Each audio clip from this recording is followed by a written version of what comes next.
After the end of World War II, the world was split into two, East and West. This marked the beginning of the era called the Cold War.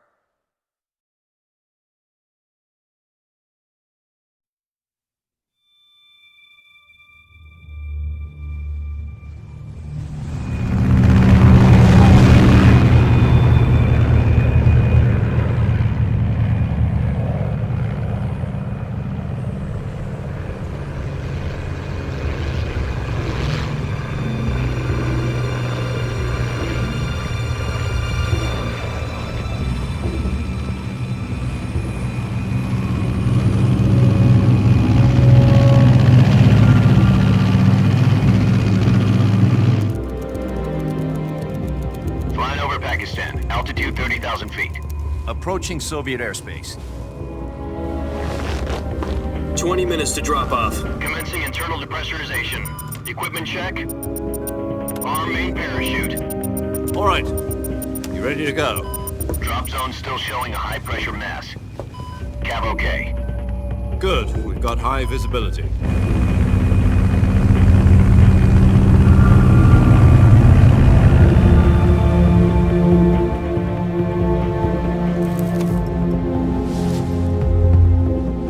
Put out that cigar.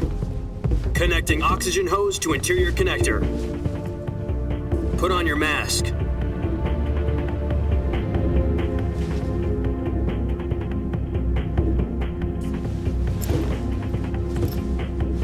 Does this panty waste know what he's doing?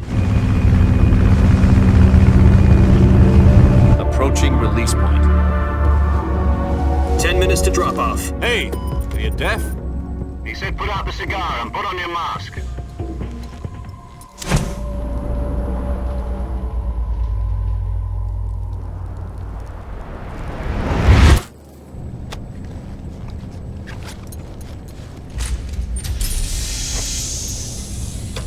Depressurization complete. Checking oxygen supply. 6 minutes to drop off. Opening rear hatch.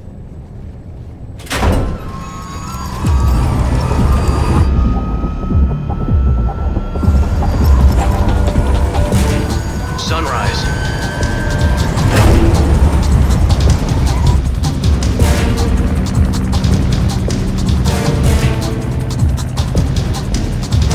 External temperature minus 46 degrees Celsius. 2 minutes to drop off. Stand up. You'll be falling at 130 miles per hour. Try not to get frostbite from the wind chill. 1 minute to drop off. Move to the rear. Activate bailout bottle. This is one for the history books. The world's first halo jump. 10 seconds to drop off. Stand by. Status okay. All green.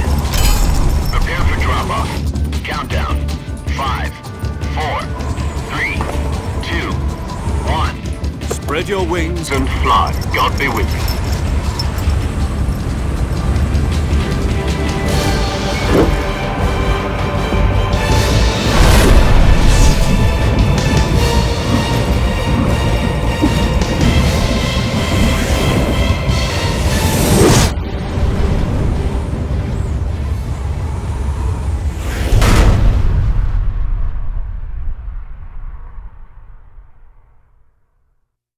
Jack, I've got some important news. The head of the CIA has finally given us the green light for the virtuous mission. Virtual mission? No, the virtuous mission. The future of our Fox unit depends on it. If it succeeds, we'll be officially organized into a unit. Virtuous mission? Sounds like some kind of initiation ritual. You know, don't get cocky. This isn't a training op. Right. So what exactly is this wonderful mission? Well, about 2 years ago, a certain Soviet scientist requested asylum in the West through one of our moles. His name is Nikolai Stepanovich Sokolov. He's head of the OKB 754 Design Bureau, one of the Soviets' top-secret weapon research facilities, and the East's foremost expert on weapons development. Sokolov? Isn't he that famous rocket scientist? The very same. On April the 12th, 1961, the Soviets achieved the first manned spaceflight in history. The Earth was blue, but there was no God. Well spoken. The rocket that carried Yuri Gagarin to orbit was the A-1, known as the Vostok rocket. Sokolov is said to be the man most responsible for the multi-engine cluster used in that rocket. After Gagarin's flight, Sokolov left rocket development to become the head of the newly established Design Bureau. From a lowly technician to head of a design bureau, that's quite a success story, so why do you want to defect? It seems he'd become afraid of his own creations. Afraid? Call it a crisis of conscience. And for that, he left his country and his family behind and went over the fence? Not exactly. One of his conditions was that his family was also to be taken safely to the west. We used a mole to get the family out first and succeeded in sneaking Sokolov over the Berlin Wall shortly afterwards. I was the one who conducted the operation. The security on the eastern side was still full of holes back then. Then what? We got Sokolov over in one piece, but the whole ordeal had left him exhausted, and we checked him into a hospital in West Berlin.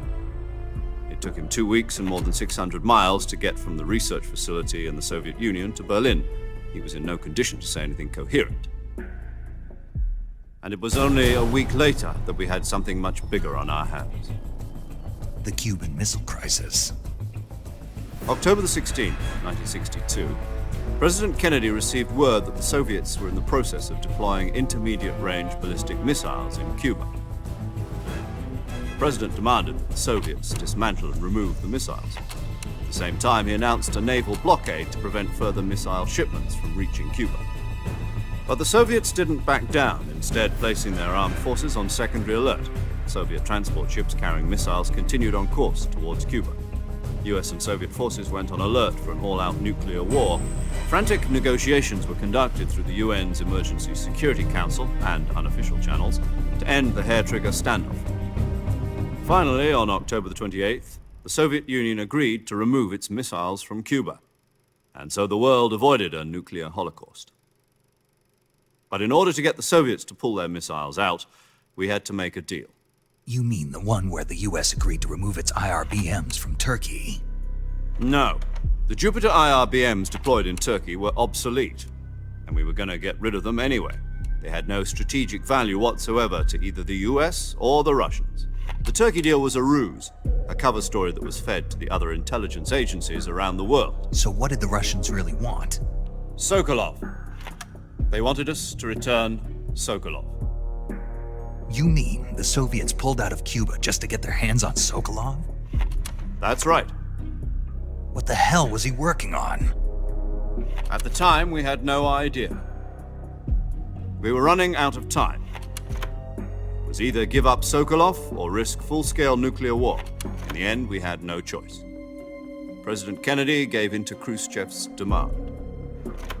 The next day, I got Sokolov out of the hospital, handing him over to agents on the eastern side.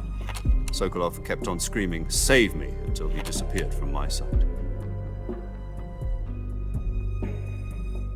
Then a month ago, we received some new information from one of our moles.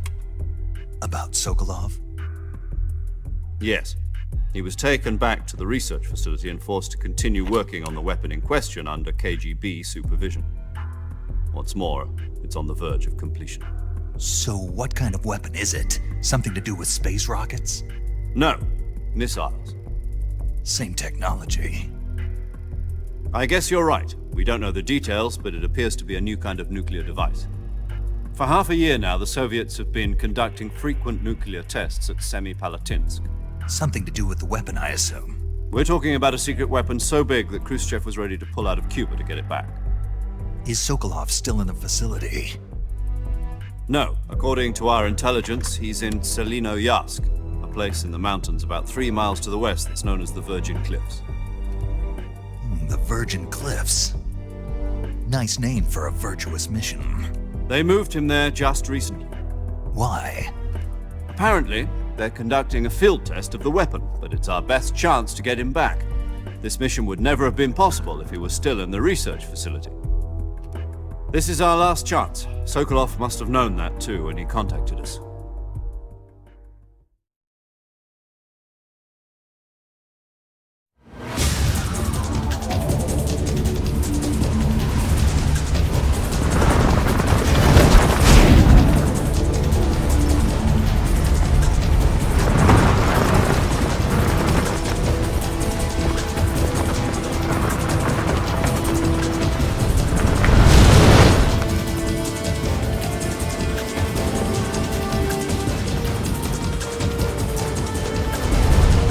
Listen up, Jack. Your mission is to infiltrate Selino Yask in the Soviet mountains, ensure the safety of Sokolov, and bring him back to the West.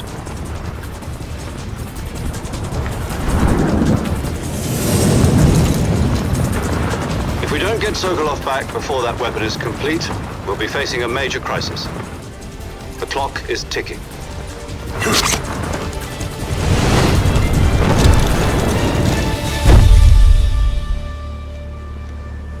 Once we've confirmed the rescue of Sokolov, stand by at the recovery point. A recovery balloon will be dropped at that point. Helium will be pumped into the balloon to inflate it. The process takes about 20 minutes. Once it's complete, the gunship's arm will latch onto the balloon and pull it up. The Fulton surface-to-air recovery system. I'm familiar with the theory. Take it easy. It's been combat-proven. Do you think Sokolov is up to it? The shock will be less than during a parachute jump, and the arm can handle up to 500 pounds. So you're planning on going over the border in a single combat Talon? She's equipped with two 6-barrel 20mm Vulcan cannons, as well as two 40mm machine guns. Sounds like she could hold her own against a battalion of tanks. Even with the fuel in the reserve tank, we're facing a 4-hour time limit. If all goes well, it shouldn't take more than a few hours. Home in time for dinner. But if anything goes wrong, you'll be eating dinner, breakfast, and all the rest of your meals in the jungle.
Do you copy? You're already in enemy territory, and somebody might be listening in. From here on out, we'll be using code names to refer to each other. Your code name for this mission will be Naked Snake. I'll be referring to you as Snake from now on. You're not to mention your real name. Snake? What, you don't like snakes? What do you mean? You've eaten one before, haven't you? In survival training. I'm glad to hear that. I don't know if I'd ever order one in a restaurant, but... Be careful, you might not have a choice. What about you, Major? What should I call you? Let's see. I'll be Tom. Call me Major Tom. This will be a sneaking mission. You must not be seen by the enemy. You must leave no trace of your presence. Is that clear? This kind of infiltration is the Fox unit's speciality. In other words, weapons and equipment are procured on site. That goes for food as well. You're completely naked, just as your name implies. Great. Now I see why you asked me if I like snakes. I suppose calling me Snake was your idea of a joke, too. No. There's a good reason for that. I'll tell you later when the time is right. Gotcha. Getting back to the subject, how exactly am I supposed to feed myself? You've been issued a knife and a tranquilizer gun. Use them to hunt for food. You'll also find some medical supplies in your backpack. Yeah, about the backpack. I lost it in a tree on the way down. I see. Well, you'd better go back and get it then. You know where it is? No problem. I can see it from here. It's stuck on a branch. To climb a tree, stand in front of a tree that's covered in ivy and press the action button. I'll be monitoring your progress over the radio. We can't risk violating Soviet airspace, but I'll be in the gunship. My frequency is 140.85. I'll give you a call if I need to talk to you. If you need to talk to me, use the send function. Okay, Snake, go get your backpack.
I see you've retrieved your backpack, Snake.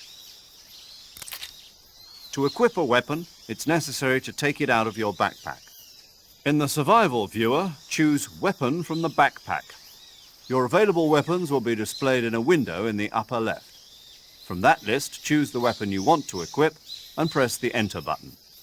For other equipped items, just do the same thing from Item. Got it. Use the survival viewer backpack. Yep, that's right. Survival is fundamental to this mission. After you've been out in the field for a while, your stamina will start to drop. If your stamina gets too low, it'll affect your performance. You won't be able to shoot accurately, for example, and your wounds won't heal as smoothly. Keep an eye on your stamina so you don't run out. To recover lost stamina, you can hunt for local flora and fauna. You can use either your tranquilizer gun or your knife to hunt. My only weapon is a Mark 22 Hush Puppy tranquilizer gun? That's right. It's been fitted with its own suppressor. However, the suppressor will deteriorate every time you fire. Once its durability reaches 0, the noise suppression effect will be gone. So don't get too trigger-happy with it. The suppressor's durability is shown in the icon. Any weapons and equipment beyond what you're carrying now, you'll have to find as you go.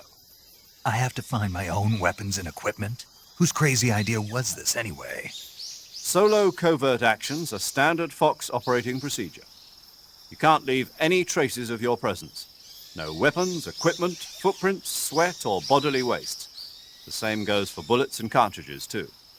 Your presence in enemy territory is already a violation of international conventions of warfare. There aren't supposed to be any American soldiers in Russia. It could spark an international incident. You can't let anyone see you. You can't let the enemy know you're there. This is a stealth mission. You're a ghost, Snake, in every sense of the word.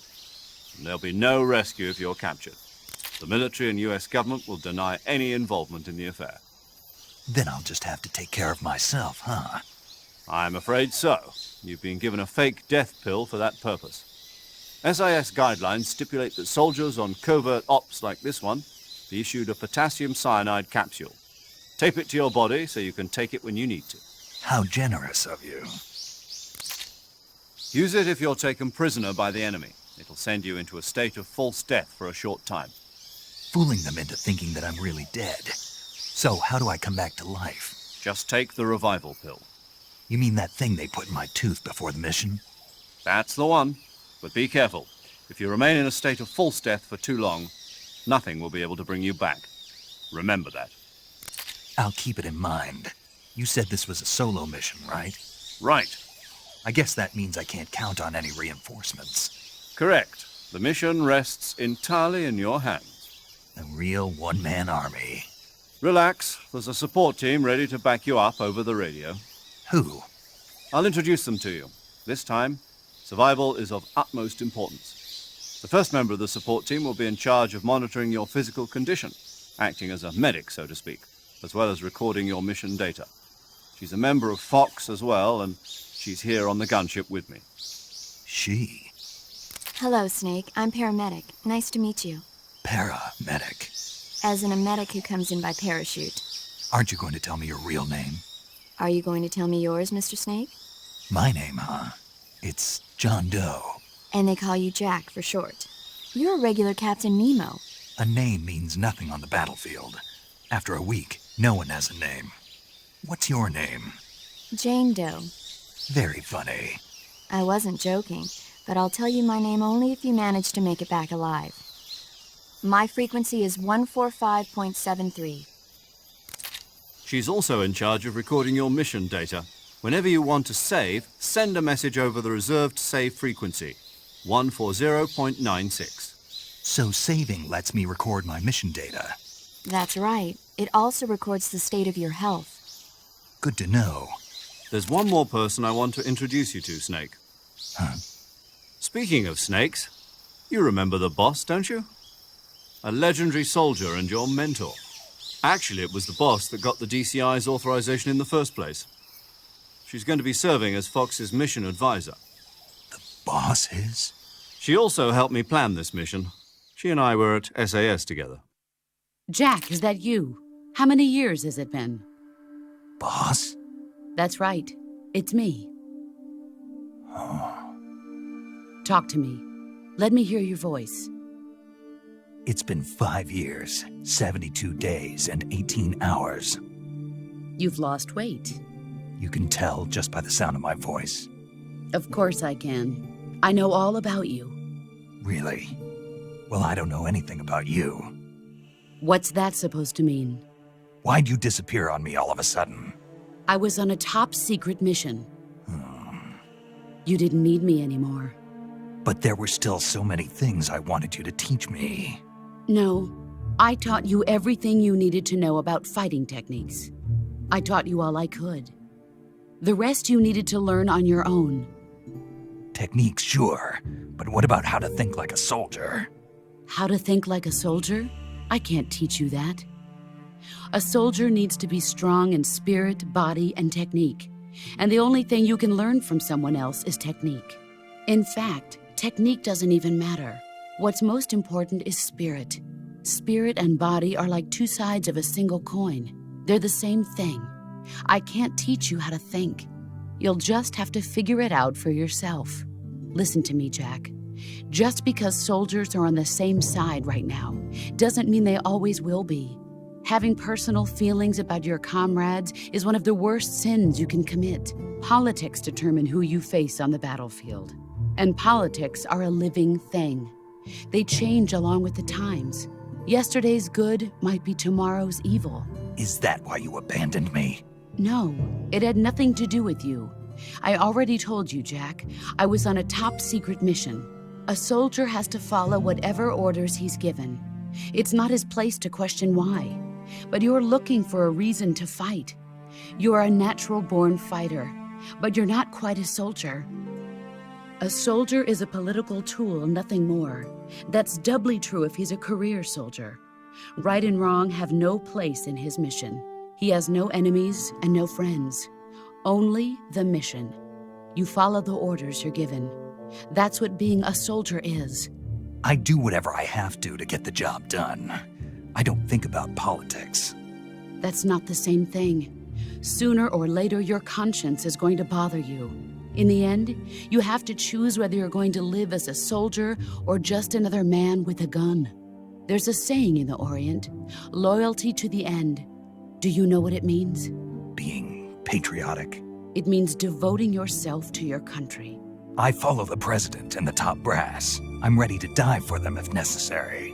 The president and the top brass won't be there forever. Once their terms are up, others will take their place. I follow the will of the leader, no matter who's in charge. People aren't the ones who dictate the missions. Then who does? The times. People's values change over time, and so do the leaders of a country. So there's no such thing as an enemy in absolute terms. The enemies we fight are only enemies in relative terms, constantly changing with the times. As long as we have loyalty to the end, there's no point in believing in anything, even in those we love. And that's the way a soldier's supposed to think? The only thing we can believe in with absolute certainty is the mission, Jack. All right, but do me a favor. What is it? Call me Snake. Snake. Oh, right. Your code name is Snake. It suits you well. That's right. The legendary unit that the boss put together during World War II was a snake. The Cobra unit, a group of heroes that brought the war to an end and saved the world. As long as you've got a legendary hero backing you up, you'll be fine. Isn't that right, Snake? Yeah, I can't think of anyone else I'd rather have with me. Oh, and one more thing, boss. Yes? It's good to hear your voice again. Same here. After all, who knows if either of us will make it out alive? Snake, you are always best at urban warfare and infiltrating buildings. But this is the jungle. Survival is going to be key. Those CQC techniques I taught you are sure to come in handy. CQC? Close quarters combat, huh? I've been in the Green Berets for the past few years. I'm probably pretty rusty. Not to worry. I'll be here to help you remember. After all, this is your first actual survival mission. I'll be supporting you over the radio. Where are you, boss? Next to the Major? The boss is communicating with us by radio from aboard a Permit-class submarine in the Arctic Ocean. My frequency is 141.80. Call me if you need my advice on battle techniques. Gotcha. Your mission is to retrieve Dr. Sokolov. Dr. Sokolov is being held in an abandoned factory located to the north of your current position. Avoid heavy combat and don't let anyone see you. Don't forget that this is a stealth mission.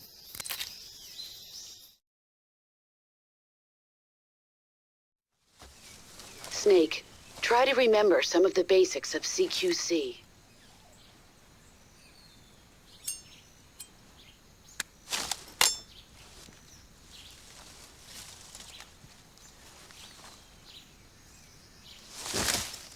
Commencing virtuous mission now.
Major, I've spotted 2 enemy soldiers.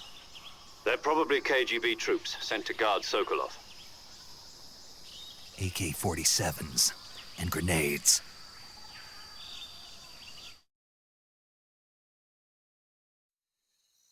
Snake, your presence in Soviet territory is already a violation of international law. You can't let the Kremlin find out that the CIA and the American government are involved.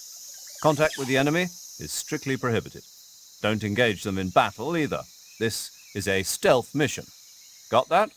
The Major is right. The point of this mission is to sneak through the jungle without being seen. The success of the mission depends on how well you use your camouflage. Change your camouflage by selecting Camouflage from the Survival Viewer. The Uniform option lets you pick your uniform, while the Face option lets you change your face paint. Choosing camouflage that blends in with your surroundings will help you conceal yourself more effectively. Also, don't forget that anything that moves will stand out in the jungle. If you just stand up and run around like an idiot, you're bound to be spotted. But if you crawl instead, you should be able to sneak by without being noticed. You can see how effective your camouflage is by looking at the camo index. The camo index shows how well your current camouflage blends in with the surrounding area. The higher the value, the harder you are to spot, and vice versa. The key is to make yourself one with nature. Keep that in mind as you go along, okay?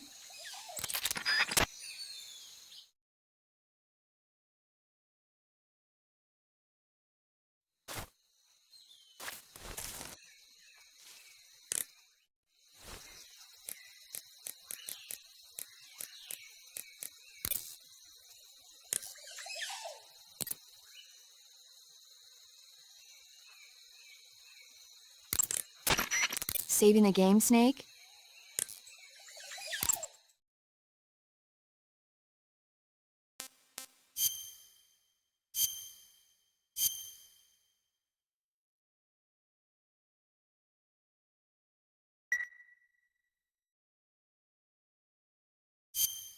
Hey, Snake, you ever heard of Godzilla, King of Monsters? No, what is it? It's a movie. You haven't seen it? Nope.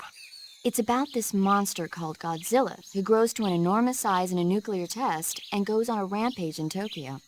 Nuclear test, huh? Then the Marshall Islands must be crawling with giant monsters right about now. It's just make-believe. Maybe that's why my pants have been so tight lately. Snake, it's a movie, not a report out of Los Alamos. I know. So then what happened? Godzilla is immune to all weapons, and humanity has no way to stop the monster. Dr. Shirazawa develops a new type of weapon, but meanwhile, Godzilla is getting closer and closer to Tokyo, obliterating everything in its path. It was originally a Japanese movie, but they made an American version, too. I recommend seeing the original Japanese one if you ever get the chance. It's mostly mindless fun, but it's also got a serious anti-nuke message as well. Where can I see the original? You'll just have to go to Japan. Really? That's too bad. Well, if you wait 40 years, you might be able to see it in America, too. Why's that? 2004 will be Godzilla's 50th birthday. You think they're still going to be making Godzilla movies then? Of course! Everybody loves Godzilla. You sure know a lot about movies. I don't suppose you're the movie-watching type, are you? Not really. Okay, then I'll tell you everything I know. When the going gets tough, movies can save your life. It's always good to be able to look at things from a different perspective when you get in a jam. That's the magic of movies. No kidding.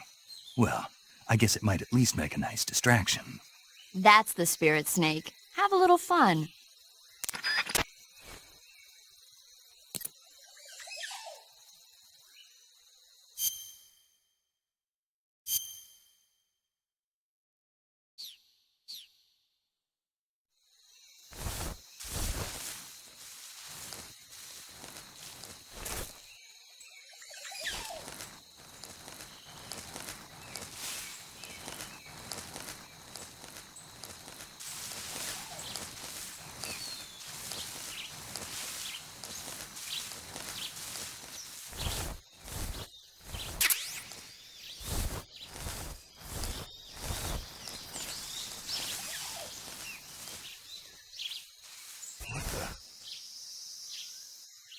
Who's that?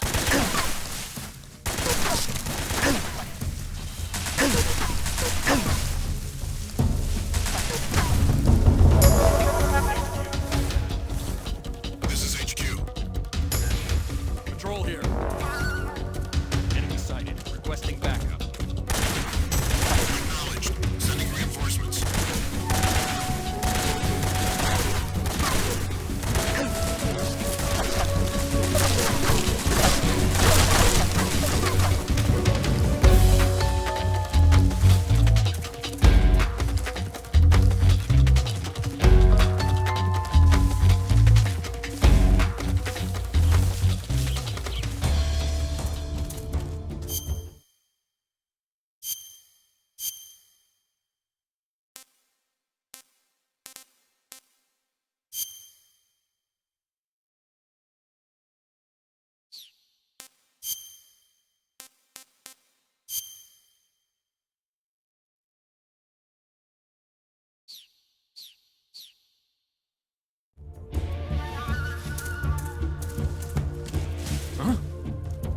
He's over there? I see him.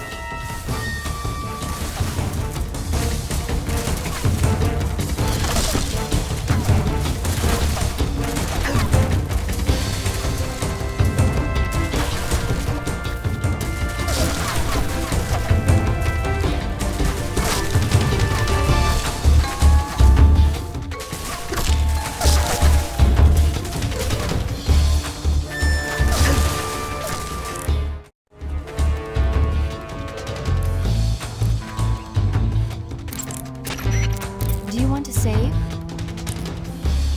Okay, good luck, Snake. Thanks.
Ah!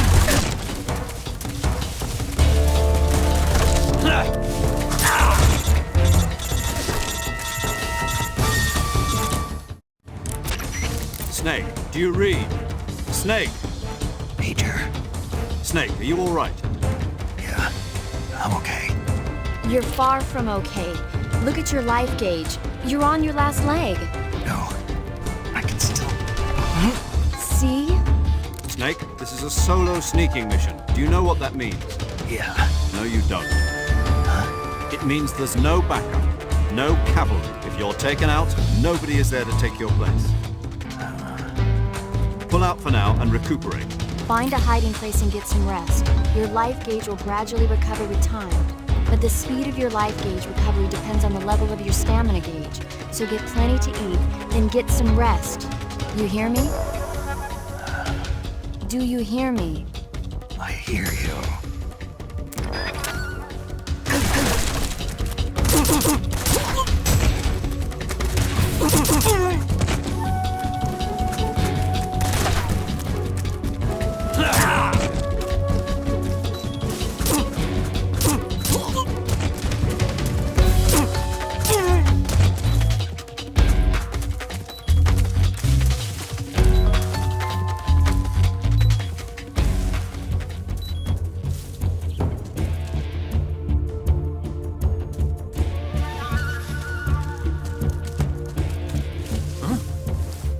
He's over there. I see him.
Who's that?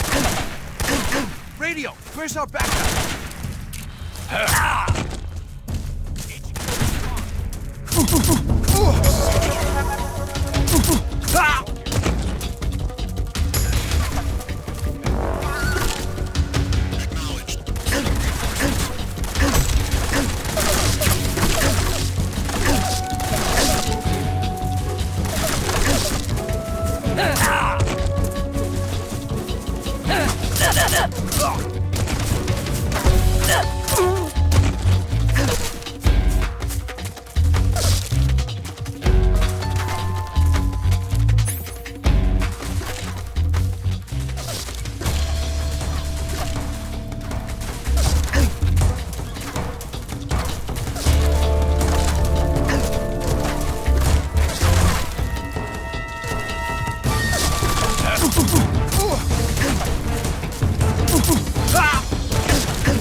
nearby. Hunt him down.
Something there.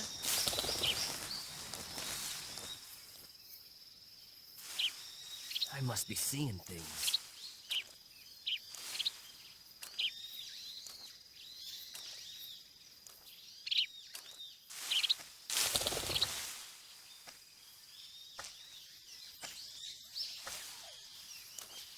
Huh? Huh? Something there.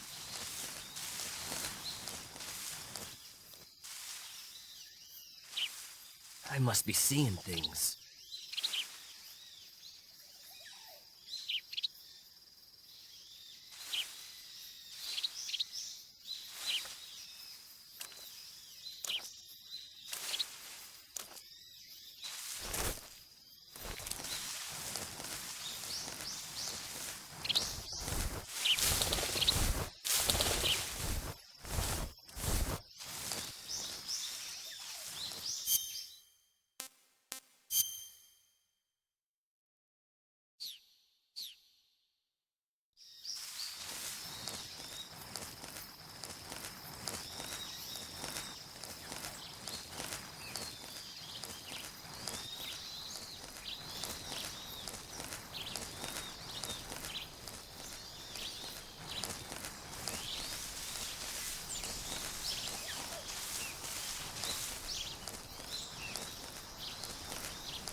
Saving the game, Snake?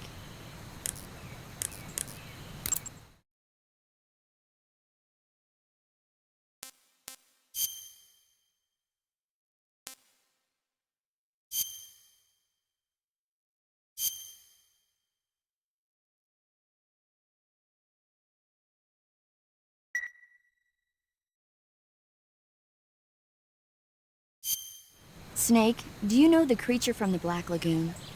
Nope, never heard of it.